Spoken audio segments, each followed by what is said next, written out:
кепкасы табылды. Анан бул бутун чечип жаңылак кетти. Жаңылак кескенде кан издери калган, кан болгондо издери менен ауыр паниктен секирип кеткен да. Ушул издери калган. Кан издери буттар арасында бүтүп барат, дал келип атат да. Анын өзүнө айтып бергендер да азыр да көрсөтүп берип атат.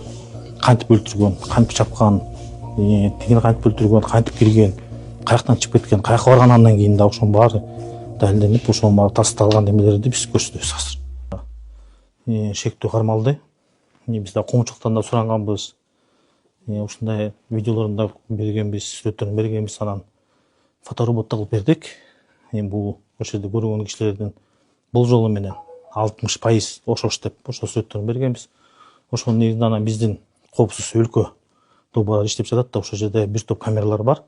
Ошонун негизинде дагы азыр шектүү кармалды. Азыркы маалда тергөө амалдары жүрүп жатат. Азыр баарын дайыл заттарын алып атабыз. Жана курткаларды каякта кийип жүргөн, кандай болгон, кантип барган, кандай кылган, ошонун баары адвокаттар менен чогуу азыр тийиштүү тергөө амалдарын жүргүзүп атабыз. Ошол жерде алынган боюнча жанакы кепкасы алынган, көрдүңөр, кыпкызыл бүт кан.